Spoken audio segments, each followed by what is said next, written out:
Hello, എൻ്റെ കയ്യിൽ ഈ ഐസ്ക്രീം സ്റ്റിക്കും പിന്നെ ഈ പേപ്പർ കപ്പ് ഇരിക്കാന്ന് വേണ്ടിയിട്ട് കുറേ ദിവസമായിട്ടോ. അത് വെച്ച് എന്ത് ക്രാഫ്റ്റ് ചെയ്യുമെന്ന് ഇങ്ങനെ വിചാരിച്ചിരിക്കുമ്പോഴാണ് പിന്നെ ഞാൻ ഓർത്തത് എൻ്റെ കയ്യിലാണെങ്കിൽ സ്കെച്ച് ഇടാനായിട്ടൊരു നല്ല ഹോൾഡറും ഇല്ലായിരുന്നു. അപ്പോൾ പിന്നെ എന്തായാലും അത് ഉണ്ടാക്കാമെന്ന് വിചാരിച്ചു. ഇത് ഉണ്ടാക്കാൻ വലിയ പണിയൊന്നുമില്ല, ഭയങ്കര സിമ്പിളാണ്.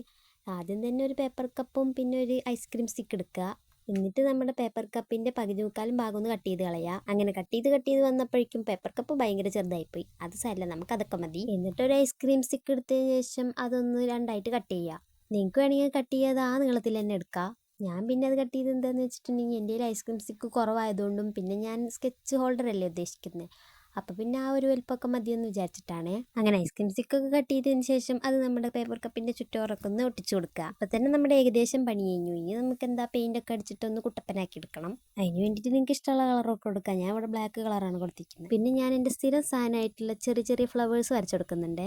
ഇങ്ങനെ ഓരോന്നുണ്ടാക്കിയിട്ട് അതിൻ്റെ മീതക്കൂടെ ഒരു ഫ്ലവറൊക്കെ വരച്ചു കൊടുത്തിട്ടില്ലെങ്കിൽ എനിക്കൊരു സമാധാനമില്ല. അത് ഞാൻ വരച്ചു കൊടുത്തതിന് ശേഷം ഫ്ലവറിൻ്റെ നടുവിലായിട്ട് ഞാൻ മഞ്ഞ കുത്തൊക്കെ ഇട്ട് കൊടുക്കുന്നുണ്ട്. അപ്പോൾ നമ്മുടെ ഹോൾഡർ ഇവിടെ സെറ്റ് ആയിട്ടുണ്ട്. അപ്പോൾ നിങ്ങൾക്ക് വേണമെങ്കിൽ ഫ്ലവറൊക്കെ ഇട്ട് വെക്കാം കേട്ടോ. എൻ്റെ പിന്നെ നല്ല ഫ്ലവർ ഇല്ലാത്തതുകൊണ്ടാണ് ഞാൻ പിന്നെ ഫ്ലവർ ഇട്ട് കാണിക്കാത്തത്. അപ്പോൾ ഇത് ഇഷ്ടപ്പെട്ട് കഴിഞ്ഞാൽ നിങ്ങളും ട്രൈ ചെയ്ത് നോക്കുക. പിന്നെ ലൈക്കും സബ്സ്ക്രൈബ് മറക്കല്ലേ. പിന്നെ നിങ്ങളുടെ അഭിപ്രായം കമൻറ്റ് ചെയ്യുക.